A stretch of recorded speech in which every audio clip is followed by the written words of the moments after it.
السلام علیکم ورحمۃ اللہ وبرکاتہ۔ بسم اللہ والصلاة والسلام علی رسول اللہ۔ اللہ کے نبی صلی اللہ علیہ وسلم نے فرمایا، من کان یؤمن باللہ والیوم الآخر فلیقل خیرا او لیصمت۔ فرمایا نبی کریم صلی اللہ علیہ وسلم نے کہ جو اللہ اور یوم آخرت پر ایمان رکھتا ہے اس کو چاہیے کہ وہ بھلی بات کہے ورنہ خاموش رہے۔ یہاں دیکھیں گے آپ، ایمان کے 6 ارکان میں سے 2 یہ ارکان کا ذکر ہے، اللہ پر ایمان، یوم آخرت پر ایمان۔ علماء اس کے بارے میں بتاتے ہیں کہ یہ ترغیب و ترہیب ہے۔ اللہ پر ایمان ترغیب ہے اور آخرت پر ایمان ترہیب ہے۔ تو جو بندہ آخرت پر ایمان رکھتا ہے وہی اپنی زبان کی حفاظت کر سکتا ہے۔ چنانچہ نبی کریم صلی اللہ علیہ وسلم نے فرمایا کہ آخرت کی جواب دہی کا جس کو صحیح احساس ہے وہ اپنی زبان کا صحیح استعمال کرتا ہے۔ آپ نے فرمایا بھلی بات کہو ورنہ خاموش رہو۔ اللہ کی نبی صلی اللہ علیہ وسلم بھی ہمیشہ اکثر خاموش ہی رہا کرتے تھے، ذکر الہی میں مشغول رہتے، بھلی بات کہتے ورنہ خاموش رہتے تھے۔ لہذا حضرات صحابہ اکرام نے کہا، کان رسول اللہ صلی اللہ علیہ وسلم طویل الصمت، اللہ کے نبی اکثر خاموش رہتے تھے، کم ہنستے زیادہ رویا کرتے تھے۔ اور آپ صلی اللہ علیہ وسلم نے فرمایا کہ اپنے زبان کو لگام دینے ہی میں جو ہے انسان کی جو ہے نجات ہے۔ لہذا آج کے زمانے میں ہم دیکھتے ہیں لوگ زبانوں کا بڑا غلط استعمال کرتے ہیں، خاموش رہنے والوں کو بے وقوف سمجھا جاتا ہے۔ ایسی بات نہیں ہونی چاہیے۔ مردوں کو بھی چاہیے کہ وہ اپنی زبان کی حفاظت کریں، خاموش رہیں، اور اسی طریقے سے بھلی بات کہے ورنہ خاموش رہیں۔ ورنہ تو آج سوشل میڈیا جب سے آیا ہے یہ زبان کا غلط استعمال بہت ہونے لگا ہے۔ حضرت عمار ابن یاسر رضی اللہ عنہ کے بارے میں آتا ہے کہ وہ بھی اکثر خاموش رہا کرتے تھے۔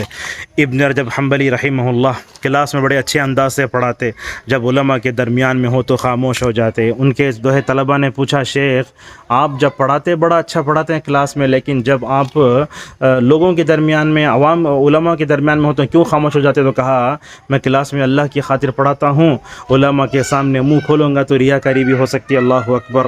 لہذا یہ خاموش رہنا عبادت ہے، اس میں جو ہے ہمارے لیے نجات ہے، سلامتی ہے، ہمارے زبان کی حفاظت ہے اور بہت کچھ ہے۔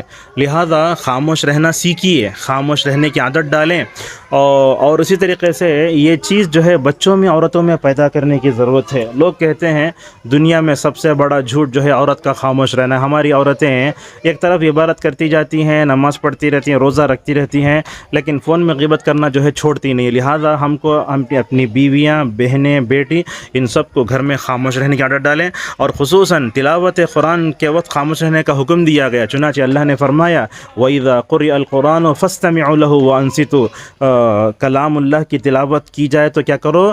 کان دھرو، غور سے سنو، خاموش ہو جاؤ۔